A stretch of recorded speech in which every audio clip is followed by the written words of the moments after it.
Un saludo cordial, estimados estudiantes. Bienvenidos a la asignatura de Ciudadanía.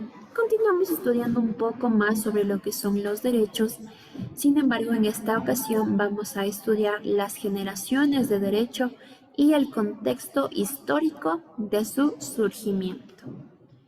Los derechos humanos fueron declarados durante la Revolución Francesa siguiendo los tres principios básicos que son libertad, igualdad y fraternidad. Para el profesor Caret Basque, en el año de 1979, utilizó esta declaratoria para poder clasificar a los derechos en dos generaciones. En la primera generación, los derechos civiles, políticos y asociados al principio de la libertad tienen como finalidad el respeto a los derechos y libertades del ser humano, al igual que la protección frente ante los abusos del poder. Son los derechos que se defienden desde la Edad Antigua, desde el siglo XVIII a.C., la Edad Media, hasta el Renacimiento y la Ilustración. Se proclaman en la Revolución Francesa para dar fin a la monarquía y se ratifica con la Declaración Universal de los Derechos Humanos en el año de 1948. Mientras que en la segunda generación surge con la Revolución Industrial en el siglo XVIII, en pleno desarrollo del capitalismo. Esto se da por la lucha para mejorar las condiciones de explotación y sobre todo de la mano de obra, en donde se consagra y se reconoce en el siglo XX, en los años exactamente 1917 y 1920, lo cual corresponde a los derechos económicos y sociales y sobre todo culturales, en donde se amplían y posteriormente se ratifican, como ya habíamos visto también los de la primera generación, en la Declaración Universal de los Derechos Humanos en el año de 1948. En los años 90 e inicios del siglo XXI, se reconoció que existen otro tipo de derechos. Tenemos a continuación la tercera generación, en donde tenemos derechos colectivos. Con el principio de igualdad, se busca promover la solidaridad y exigen una coexistencia específica entre países. Combaten la violencia en cualquiera de sus formas. Se enfoca en que los intereses colectivos superan a los individuales.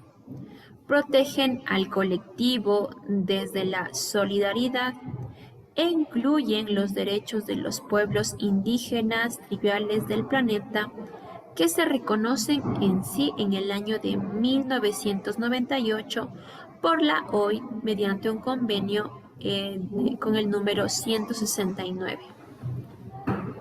Dentro de la cuarta generación surge en el siglo XXI y está relacionado con el desarrollo de la tecnología, es decir, las TICs.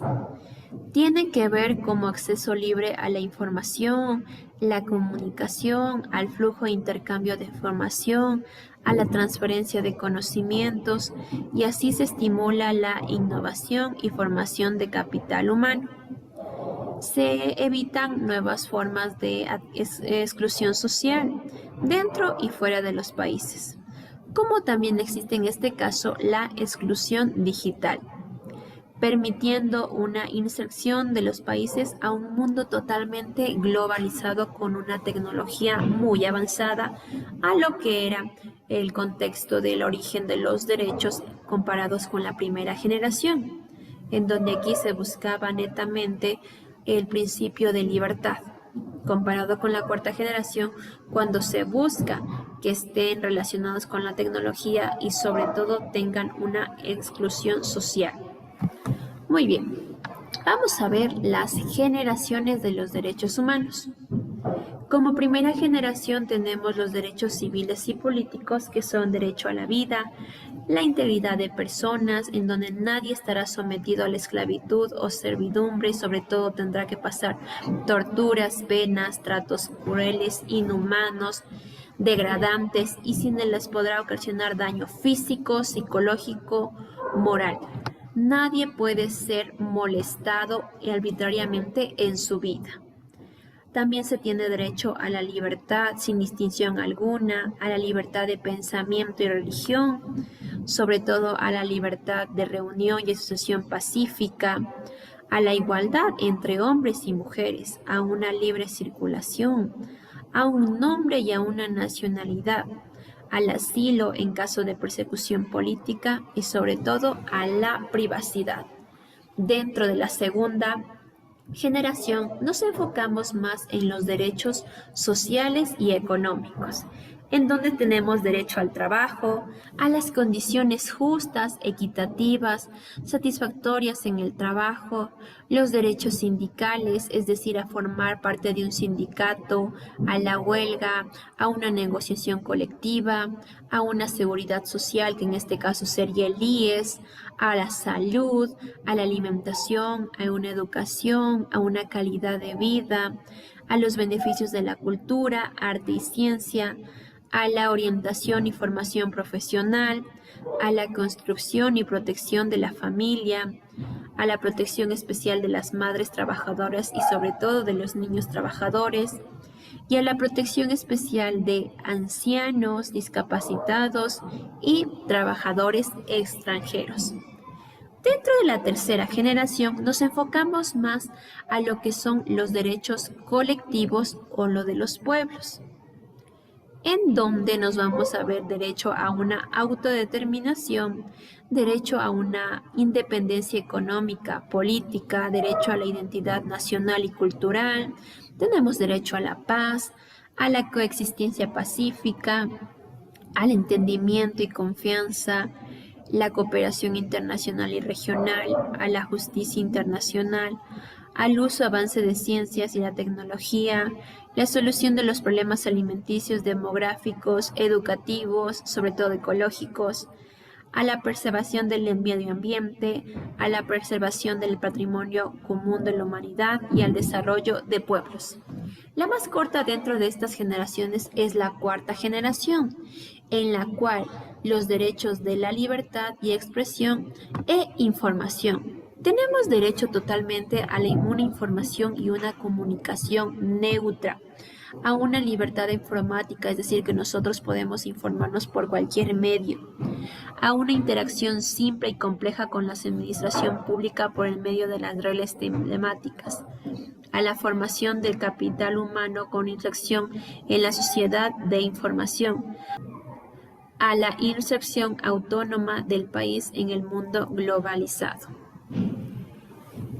La Constitución del año del 2008 establece que el Ecuador es un Estado constitucional de derechos, en donde se da un reconocimiento, la vigencia de todos los derechos humanos dentro del territorio nacional, y al hacerlo pone al ser humano como el centro del desarrollo.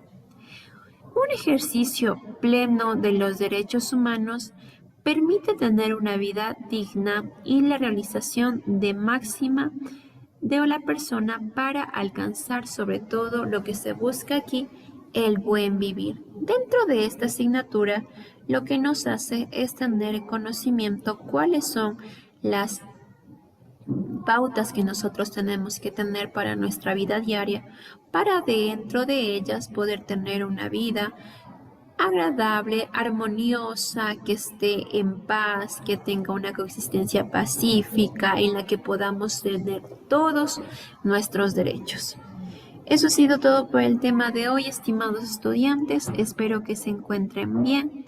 Recuerden que cualquier duda, cualquier inquietud, no duden en escribirme por el medio del WhatsApp, que yo encantada les ayudaré con cualquier problemática que surja de la asignatura. Cuídense mucho, que pasen bien.